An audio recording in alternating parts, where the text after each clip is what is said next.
Hey everyone, welcome back to English Flow. Today we're tackling something that so many of you have asked me about: how to explain your job in English. Now, I know what you're thinking, but I know my job perfectly. I do it every day, right?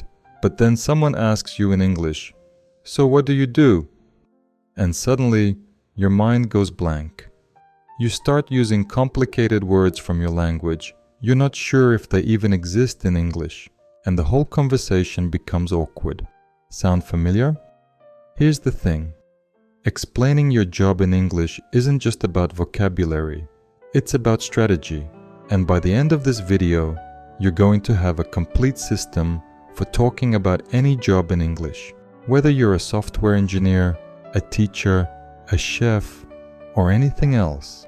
So let's dive in. First, let's talk about why explaining your job is so difficult. Reason number 1. Technical vocabulary. Every profession has its own jargon, its own special terms, and often these terms don't translate directly.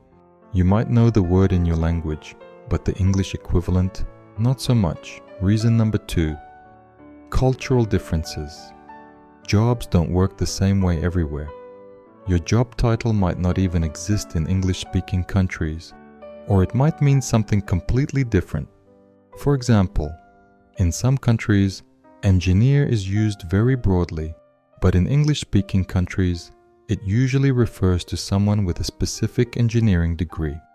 Reason number 3. We try to be too precise. We want to explain exactly what we do, every little detail, every responsibility. But that actually makes it harder.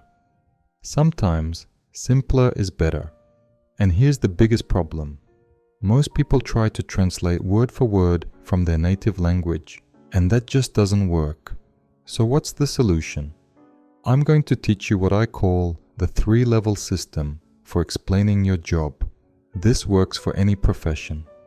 Level 1. The simple answer. This is your elevator pitch.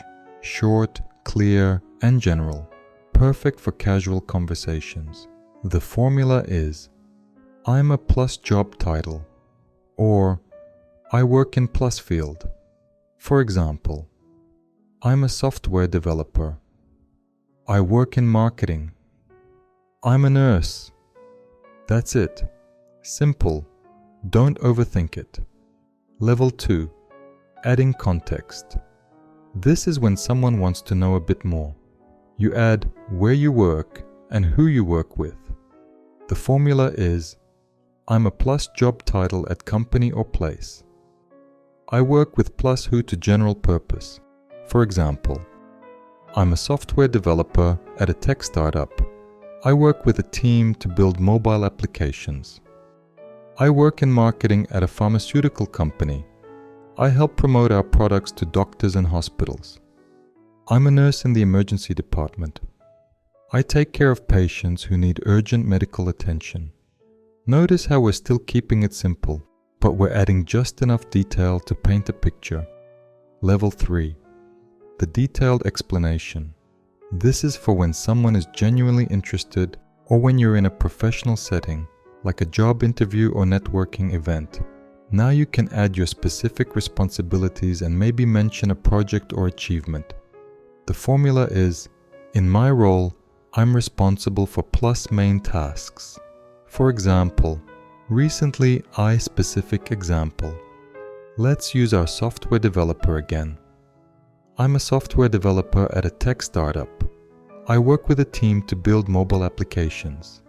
In my role, I'm responsible for designing new features and fixing bugs in our iOS app.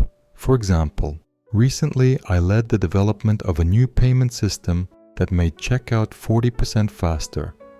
See how that works?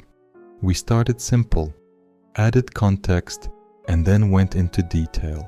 The key is knowing which level to use in which situation. Coffee shop chat, level 1. Networking event, level 2 or 3. Job interview, definitely level 3. Let me share some mistakes I see all the time. Mistake number 1. Being too vague. Don't say, I work with computers. Say, I'm a data analyst. I examine company data to help make business decisions. Mistake number 2. Using jargon nobody understands. If your job involves technical terms, either explain them simply or use more general language. Remember, you're trying to communicate, not impress people with complicated words.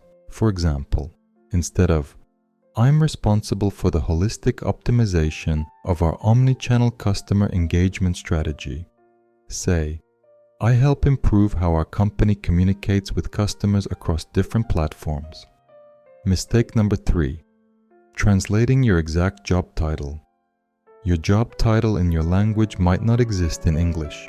That's okay. Use the closest English equivalent or just describe what you do. For instance, if your title is something very specific to your country's system, just say, I'm an accountant or I'm a project manager. Something people will understand. Mistake number 4. Making it too long. You don't need to list every single thing you do. Pick the most important aspects. Quality over quantity. Let's practice with some challenging jobs. Example 1. Someone who works in a very specific technical field. Bad version.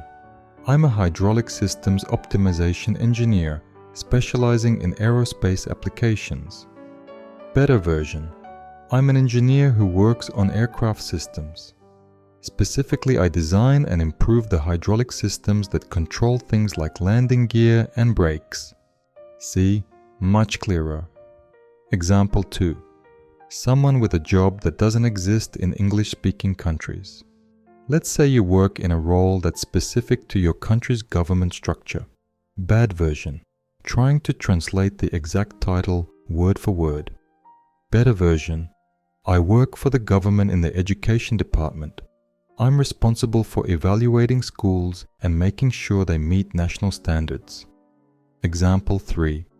Someone who does multiple things. Bad version.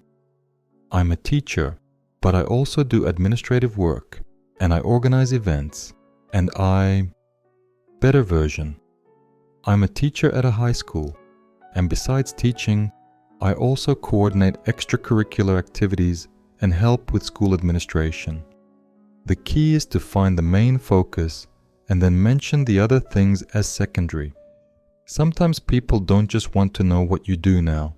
They want to know your story. Here's how to talk about your career path. Talking about the past.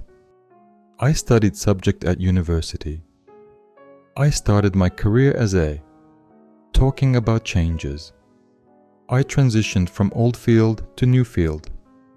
I moved into new role because. I switched careers when. Talking about the future. I'm hoping to. My goal is to. I'm working towards. For example, I'm currently a marketing manager, but I started my career as a graphic designer.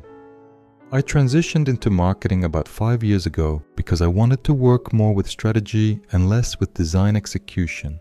Eventually, I'd like to become a marketing director. Alright, let's recap what we've learned today. Use the 3-level system: simple answer, context, and detailed explanation. Know your essential vocabulary and action verbs. Avoid common mistakes like being too vague or using too much jargon. Adapt your explanation to your audience. Practice explaining your job until it feels natural. Now here's your homework. I want you to write out your job explanation using the 3-level system. Write all 3 levels. Then, practice saying them out loud. Record yourself if you can. It might feel awkward at first, but trust me, practice makes perfect. And here's a challenge. Next time someone asks you what you do, try to explain it in English, even if they speak your language. It's great practice. If you found this video helpful, give it a thumbs up and subscribe to English Flow for more practical English tips. Drop a comment below, telling me what you do. Use level 2 from our system. I'd love to hear from you. Thanks for watching, and remember, you've got this. See you in the next video.